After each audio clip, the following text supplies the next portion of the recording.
Cement से plaster कर दिया गया है। पहले से ढालल है, पहले से बनल है। मोटर बैठेबन किया, ऊपर टंकी बैठा दिया, पानी के साधन करबे किया तो कैसे होगा बताइए। झरना भी लगा हुआ है। झरना लगा है, पानी है ये नहीं, झरना चलेगा कहाँ से। वहाँ लिख दिया कि हाँ टंकी बैठा दिया है, अब यहाँ पानी कुछ है ये नहीं है। धूरी जो है तो बरसात होगा तो धुरिया कबड़बे न करेगा, बताइए। बढ़िया न बनाना चाहिए। कब ढलाई हुआ था? ये ढलाई 8 दिन होवे किया है, तो ये नल लगाया गया था, पनिया रहेगा तब न चलेगा, कैसे कुली कलाली करेगा बताइए। ये है बीजेपी के शिक्षा मंत्री, जरा देखिए इस वीडियो को। शिक्षा विभाग द्वारा कुल 1,76,000 नहीं 10,700 क्या बोला तुमने? 1,76,7,600। आज अगर देश का प्रधानमंत्री पढ़ा लिखा होता, मैंने उनके वीडियो देखे हैं कि वो बड़े गर्व के साथ कहते हैं मैं पढ़ा लिखा नहीं हूँ। पहली बात तो मैं कोई पढ़ा लिखा व्यक्ति नहीं। ये आप पर्सनल अटैक नहीं कर रहे? आप सुन तो लीजिए, आपको इतनी तकलीफ क्यों होती है? मेरे को बोलने तो दीजिए। आप प्रधानमंत्री का नाम लेते ही आप कूदने लग जाते हैं। खबरदार, बाप है हमारा। वो भी नहीं सुनना चाहते, आप भी नहीं सुनना चाहते। एक और भाषण चल रहा है सोशल, जिसमें वो कहते हैं मैं पढ़ा लिखा नहीं हूँ। पढ़ाई लिखाई जरूरी नहीं है। मेरी कोई पढ़ाई वढ़ाई नहीं हुई है दोस्तों। आपको शायद आश्चर्य होगा जान करके कि अपनी शिक्षा के कारण आदमी आगे नहीं बढ़ता है, तो मेरी शिक्षा ही नहीं हुई। ऐसा विचार उन्होंने रखा नहीं। सुन लीजिए, नहीं, ऐसा विचार नहीं दिख रहा है कि पूरा मैं मौका जानता दिया। हूँ कि आपको डांट पड़ेगी आज उनसे, कस के डांट पड़ेगी। उसी की अभी आप सफाई तैयार कर रहे हैं कि देखो मैंने उसको बोलने नहीं दिया जी, बीच में टोक दिया। हमारे यहाँ ऐसा ही होता है।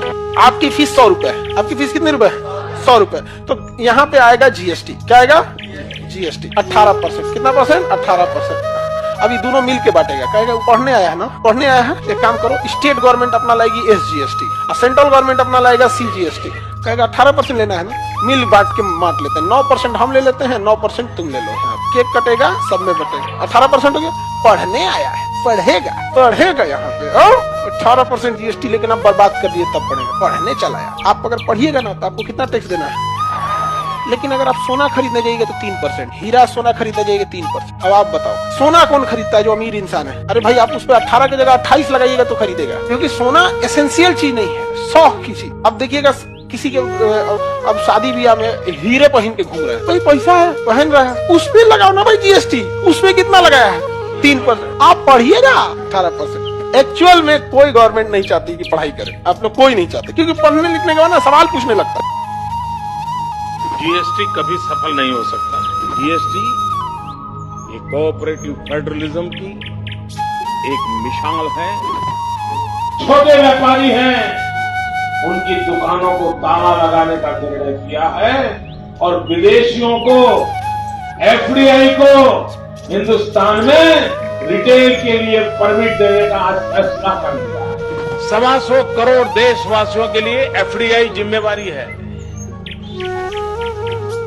और व्यापार उद्योग का विस्तार करने वाले विश्व के लिए FDI एक अपॉर्चुनिटी है। आपकी इस आधार कार्ड की योजना देश के लाखों करोड़ों रुपए डूब गए। आप सभी के समर्थन से इस साल के अंत तक हम देश के हर नागरिक को आधार कार्ड से जोड़ पाएंगे। आप देखना, चुनाव के बाद मोदी जी को तीसरी बार प्रधानमंत्री बने दीजिए। अगले 6 महीने के अंदर आप देखेंगे कि पाक अधिकृत कश्मीर भी भारत का हिस्सा हुआ। ये इसके लिए हिम्मत चाहिए होती है, हिम्मत, दम हो तभी ये काम हो सकता है। ये कांग्रेस की तरह नहीं। मैं दिल्ली यूनिवर्सिटी में पढ़ी, मैंने BSc MSc LLB वहीं से की। और जो मेरा पीरियड है पढ़ाई का, जब नरेंद्र मोदी की MA की डिग्री बताते हैं उसी पीरियड की बताते हैं, BA और MA की। तो मेरे से ज्यादा कौन जानेगा कि यूनिवर्सिटी के अंदर मोदी था कि नहीं। अरुण जेटली तो मेरे कुलीग थे, विजय गोयल मेरे कुलीग थे, ये सब तो मेरे साथ ही पढ़ते थे। ये ABVP में थे, मैं ऑल इंडिया स्टूडेंट फेडरेशन करती थी। मैं सभी NSY के, ABVP के, SYS समाजवादी युव जनसभा के, SFI के, ISF के सब नेताओं को जानती थी और जानती हूँ, जो अलग अलग जगहों पे नेतृत्व कर रहे हैं। मैंने जितनी डिग्रियां पास की वो सारी हस्तलिखित है, क्योंकि उस जमाने में हाथ से डिग्री लिखी जाती थी। तो फिर नरेंद्र मोदी की डिग्री टाइप डिग्री कहां से आ गई? पूछिए इनसे ये पूछिए कि जब टाइप भी कराना था तो निकम्मो कम से कम सोच तो लेते। जो फॉन्ट टाइपिंग का कंप्यूटर पे फॉन्ट अभी हिंदुस्तान में दुनिया में आया भी नहीं था, वो डिग्री उस फॉन्ट में टाइप करके उनको दी गई है।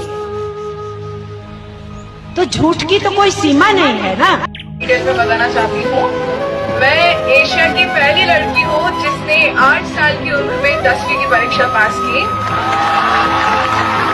10 साल की उम्र में 12वीं किया, 13 साल की उम्र में ग्रेजुएशन करके मैं इंडिया की यंगेस्ट जर्नलिज्म ग्रेजुएट बनी, और 15 साल की उम्र में पीजी किया। जब मैं 16 ईयर्स की थी तब मैंने पीएचडी में दाखिला लिया, और टेबल टेनिस में नेशनल चैंपियन रही, साउथ एशियन चैंपियन भी हूँ, और मुझे वर्ल्ड में 6th पोजीशन पे मिला है। और मैं दोनों हाथों से लिख सकती हूँ, जिसे हम एम्बिडेक्स्ट्रस कहते हैं, और टाइपिंग में A to Z सिर्फ 2 सेकंड में टाइप कर सकती हूँ, और मैं एक पियानो प्लेयर और सिंगर भी हूँ। जैसे कि आप सबको पता है कि मैं हैदराबाद से हूँ, तो हैदराबाद की जो बिरयानी होती है वो सिर्फ 25 मिनट में बना सकती हूँ। हेलो फ्रेंड्स, तो आपने कभी पेट्रोल पंप पर पेट्रोल भरवाया होगा, तो आपके जहन में यह आया होगा कि हमारे पेट्रोल कम आता है या ज़्यादा आता है, यानी जो कट मारते हैं उसमें ज़्यादा आता है कम आता है। तो हमने ये एक्सपेरिमेंट किया है। देखिए, हमने बिना कट लगाए इस 500 ml के जार को भर दिया है, और अभी दोबारा दूसरे ही 500 ml के जार को हम कट लगा लगा के भरेंगे। तो अभी आप देख लेना, आपके सामने जो है। देखिए दोस्तों, देखिए ये कट मारे जा रहे हैं और पेट्रोल उतना ही आएगा। या आप सोचते हैं कि कट मारते तो हमारा पेट्रोल कम आता है। देख लीजिए गाइस, तो आप ये कभी मत सोचना कि हमारे पेट्रोल कम आया है, पेट्रोल बराबर आता है। बहुत बहुत धन्यवाद। शेयर करें वीडियो को। अच्छा भाई, एक बात बता, भूटान में पेट्रोल 66 रुपये लीटर है और हमारे भारत में 100 से पार, ऐसा क्यों? क्योंकि भूटान वालों का संबंध अरब देशों से काफी अच्छा है, इसलिए अरब देश भूटान वालों को सस्ता में तेल देते हैं। और तुम्हें तो पता है, हमारा देश विश्व गुरु है, इसलिए पूरी दुनिया हमसे जलती है, इसलिए अरब देश हम लोगों को महंगा में तेल देती है। लेकिन भाई, भूटान को तेल तो इंडिया सप्लाई करता है। तू समझा? एक गिलास गौमूत्र तैयार रखो, एकदम ताजा होना चाहिए। हमारे हैं। ये क्या हो गया? ये क्या सुन रहा हूँ मैं? कौन है ये लोग? कहाँ से आते हैं? और गोबर? याद रखना, जिस दिन भारत धार्मिक लोगों के हाथ में आएगा, पहला निशाना बनेंगे दलित, छोटे जाति के लोग। पहला निशाना याद रखो। जब संविधान नहीं था, जब अंग्रेज नहीं थे, जब मुगल नहीं थे, ना दिल्ली सल्तनत का राज था, ना मोहम्मद बिन कासिम आया, ना गौरी आया, ना गजनबी आया, ना बाबर आया, ना दलहौजी आया। आज से अब जाओ गुप्ता काल में, जाओ पुराने काल में, दलितों के पीछे बोरा बांध दिया जाता था। जब वो चलते थे तो फिर उस पीछे बोरा जो रहता था वो उनके कदमों के निशान मिटाते थे। आगे घड़ा बांधा जाता था कि हल्का सा कहीं थूक या पसीना ना गिर जाए, उसमें हो जाए। जाओ उस काल में जब यहाँ कोई विदेशी आक्रमणकारी नहीं होता था। याद करो, वहां पे दलित महिलाओं को त्रावणकोर में स्तन ढकने की इजाजत नहीं थी, और नीचता की हद थी। स्तन अगर छोटा रहेगा तो कम टैक्स, स्तन बड़ा रहेगा तो ज्यादा टैक्स। सोचिए, नीचता की हद हो गई थी यहाँ। इस देश में ना, जो लोग सही रास्ते पे चलते हैं उनका कुछ नहीं हो सकता, और जो लोग राजद्रोह, देशद्रोह, स्मगलिंग जैसे काम करते हैं, लोग उन्हें हार पहना देते। और ये जो व्यवस्था है, ये कभी खत्म नहीं होगी, हमेशा चलती रहेगी। Why do you say that? क्योंकि मैम, कोई इसे बदलना ही नहीं चाहता। जिसके पास पावर है वो पावर कभी छोड़ना ही नहीं चाहता। अमीर और अमीर होता जा रहा और गरीब सड़क पर आ गया है। गरीब अगर अनपढ़ रहेगा तभी तो भेड़ बकरियों की तरह इन नेताओं के इशारों पे चलता रहेगा। और सभी जानते हैं कि यही अनपढ़ लोग इनका वोट बैंक है, जो धर्म और जात के नाम पे वोट देते आए हैं। आईपीएस बनना लक्ष्य नहीं है मैम, लक्ष्य तो देश को सुधारना है। भारत में एक सड़क है जिसने पूरे 50 साल तक एक भी गड्ढा नहीं देखा, और इसी वजह से उसे बनाने वाले कॉन्ट्रैक्टर को कभी दूसरा टेंडर नहीं मिला। महाराष्ट्र के पुणे की जंगली महाराज रोड 1976 में 2 पारसी कॉन्ट्रैक्टर ने बनाई थी। बजट था सिर्फ 15 लाख और क्वालिटी इतनी शानदार कि उन्होंने लिखकर दे दिया कि अगर 10 साल में एक भी गड्ढा पड़ा तो सड़क फ्री में दोबारा बनाएंगे।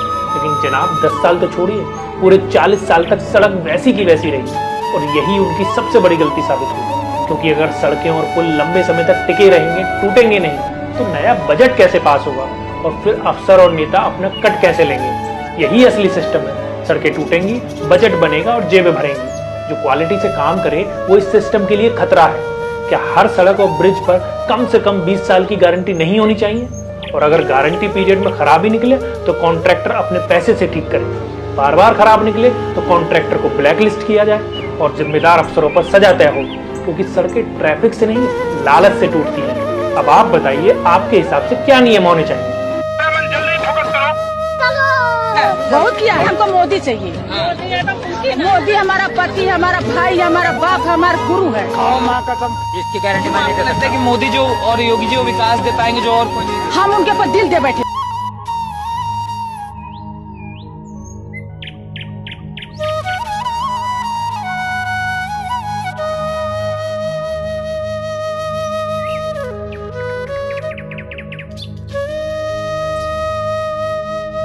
अच्छा, भारत को हिंदू राष्ट्र बनाना चाहिए। हाँ, बनाना चाहिए।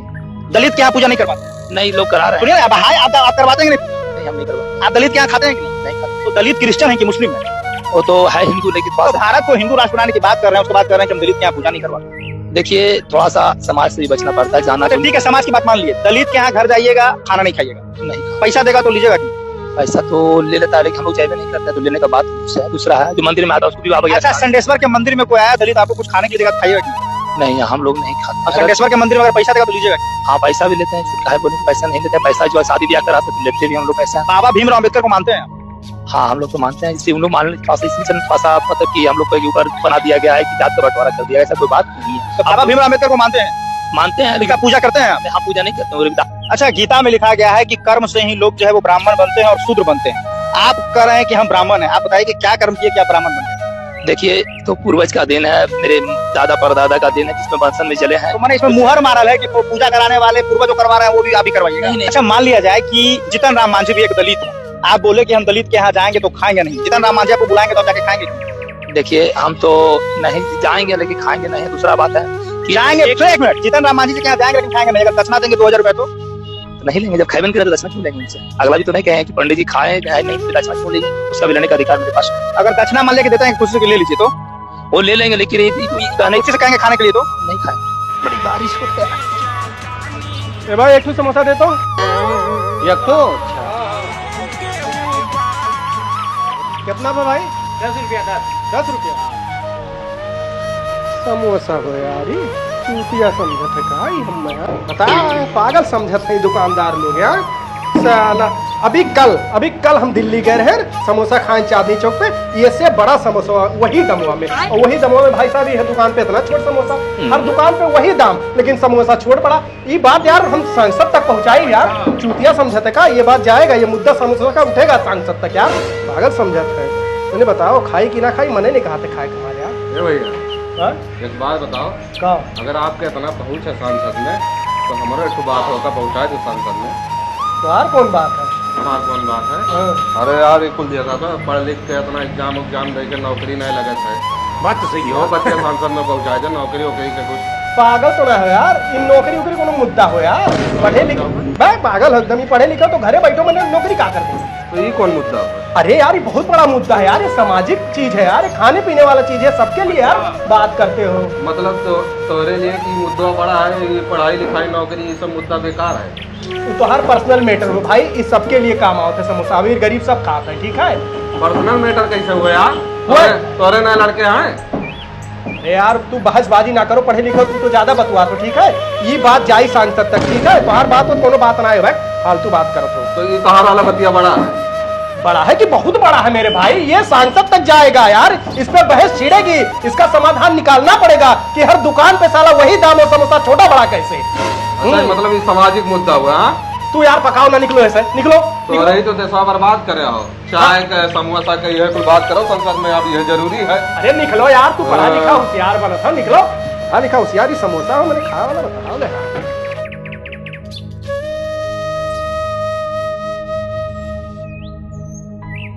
आपने कहा था 5 तारीख के बाद 8,500 रुपया महीना खटाखट देंगे, दीजिए ना, कौन रोक रहा है? इससे साफ हो जाता है ये कुछ करते भी नहीं थे, किया भी नहीं था, कर भी नहीं रहे, करेंगे भी नहीं, संविधान के नाम पे धोखा दे रहे हैं। मैं बस ये आशा करूंगी कि आप ना मुझे बीच में काटेंगी। और यहाँ पर इन्होंने कहा हमने क्या नहीं किया।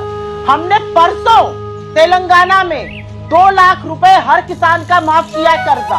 आप झुंझुना क्यों नहीं बजाते रहते हैं? क्यों नहीं करते किसानों का कर्जा माफ? 16 लाख करोड़ आपने पूंजीपतियों का माफ किया है। सब कुछ हम कर दें, सरकार में झुंझुना बजाने बैठे हैं क्या? बस हवा निकल गई। ताली थाली बजाने के लिए बैठे हैं क्या? अरे 500 रुपए का सिलेंडर आपको नाक रगड़ के देना पड़ा राजस्थान में, क्योंकि हम दे रहे थे। सारे देश में क्यों नहीं देते 500 का सिलेंडर? इतनी सारी राज्य सरकारें क्यों नहीं देते 500 का सिलेंडर? हर बात में बस बतकैया छाटनी है, बाकी कोई काम से मतलब नहीं है। बिहार बदलाव की ओर है? नहीं बदलेगा सर बिहार। नहीं बिहार नहीं, मतलब सरकार बदलाव नहीं बदलेगा। क्यों नहीं बदलेगा? हम लोग बदल ही नहीं पाएंगे। क्या है? विकास में वो पुल बनिए गया, हवाई अड्डा पे चढ़िए लिए, फिर मोदी जी आएंगे। हालांकि हम बीजेपी समर्थित हैं, लेकिन बेगूसराय की बात में हम बेगूसराय वालों के साथ में हैं। हवाई अड्डा बनिए गया, चप्पल वाला चढ़ लेगा हवाई जहाज पे, कोई दिक्कत नहीं है। पुल पे यहाँ सामो का कूड़ा वाला सब चल लेगा, उसमें भी कोई दिक्कत नहीं है। सब कहाँ हवाई अड्डा बना है? सर बन गया सर, आप नहीं दिखा, आप हमारा वाला चश्मा पहन लीजिए, बीजेपी वाला चश्मा, आपको नजर आ जाएगा। पहनिएगा, दिखाते हैं। बीजेपी वाला चश्मा पहना? हाँ, अलग चश्मा है। कैसा होता है बीजेपी वाला? बेहतरीन चश्मा होता है सर। क्या खासियत है चश्मा में बताइए? वो चश्मा में सिर्फ मोदी जी नजर आते हैं, बाकी कोई नहीं नजर आता। हमारे पास में है, पहनेंगे तो सबको शकल हमको मोदी जी की तरह दिखेगा। क्या करें, ऐसा हम लोग के साथ हो गया है। बेगूसराय को ठगने का काम किया गया। एक मुसलमान नेता बता दीजिए पूरे देश में, मैं चैलेंज के साथ कह रहा हूँ, जिससे वक्त की संपत्ति को कब्जा नहीं किया हो। और वकार साहब के तो नेता को बात ही नहीं कहने, 6 मॉल चला रहे भाई साहब। अगर आप असल औलाद हैं तो आपने कहा 6 मॉल चल रहे हैं, आप 3 के नाम बताइए कौन से मॉल हैं। और अगर आप नाम नहीं बता पाए यहाँ तो आप समझ लीजिएगा आप असल औलाद नहीं है। ऐसे मत बोलिए कासिम बकार, प्लीज। औलाद हैं मर्यादा में प्लीज। और जिसके मिर्चें लगना थी लग गई। बता रहे हैं, औलाद से मुझे मिर्ची नहीं लगती है। मोदी जी और अमित शाह कह रहे हैं कि वक्फ की जमीनें सुरक्षित हाथों में चली जाएंगी, सुरक्षित रहेंगी। सरकार की खुद की अपनी जमीनें तो सुरक्षित नहीं है। अयोध्या में सेना की जमीन अडानी को बेच दी। जो 42 लाख रुपए एकड़ की जमीन बेची है अंबानी को, उसकी रियल कीमत ओरिजिनल मार्केट में 25 करोड़ रुपए प्रति एकड़ है। ये बीजेपी वाले हैं, ये 10 रुपए का नोट 100 रुपए में बेचते हैं। खाली इस बात की जांच होना चाहिए कि अंडर टेबल कितनी डील की गई है। भारत ने कभी देखा नहीं था, कभी महसूस नहीं किया था वो भाव। इससे पहले भारत को क्या देखते थे? सपेरों का देश। विदेशों में जाओ तो ऐसे ऐसे देखते थे ऊपर से नीचे तक, अगर कह देते थे कि भारतीय हैं। उनकी निगाह में भारत एक गरीब, पिछड़ा हुआ, अनडेवलप्ड देश था। पर 2014 के बाद यदि विदेश में कहीं पे भी जाते हैं और भारत शब्द बोल दें तो वो खड़ा होके नमस्कार करते। जिसकी औकात अपने गांव के मुखिया से लड़ने की नहीं है, जिसकी औकात एक विधायक से लड़ने की नहीं है, वो उस गांधी पे आवाज उठाता है जो गुलाम देश में इंग्लैंड की महारानी से लड़ा था। यहाँ एक कोई किसी को दान देता है, 2 किलो अनाज, केला, फल देता है ना, तो 4 फोटो खिंचवाता है। एक कोई घर बनवाता है तो 10 फोटो खिंचवाता है। इंडिया मैच जीत जाती है तो लोग फोटो खिंचवाने के लिए लाइन लग जाती है। देश जब आज़ाद हुआ ना तो सारे लोग जश्न मनाने दिल्ली में थे। गांधी उस समय नोआखली में एक दंगे को कंट्रोल करने वाले थे। तब लॉर्ड माउंटबेटन ने देखा ना, कहा कि दंगा कंट्रोल नहीं हो सकता है। तब गांधी जी पहुंचे, दंगा कंट्रोल कर दिया। तो लॉर्ड माउंटबेटन ने कहा वो एक अकेला आर्मी है, वो 1 मैन आर्मी। क्या बात कर सकते हैं उसको गांधी। और ये गांधी को गाली दे सकते हैं लोग ना, इसीलिए कि देश गांधी का है। ये देश गांधी का है, वरना पाकिस्तान में रह के जिन्ना को गाली देकर मार देता सब। वो बोल भी पा रहे हैं। और हमको एक चीज बड़ा अब सत्य लगता है, उस समय नहीं लगता था। आइंस्टीन ने कहा था कि आने वाले 100-200 सालों में कोई बिलीव भी नहीं करेगा कि ऐसे हाड़ मांस का शरीर वाला इंसान भी भारत में था। उसको पहले से आभास था आइंस्टीन को कि लोगों की मेंटेलिटी। अभी तो 100 साल भी नहीं बीता, लोग गालियां देना चालू कर दिया।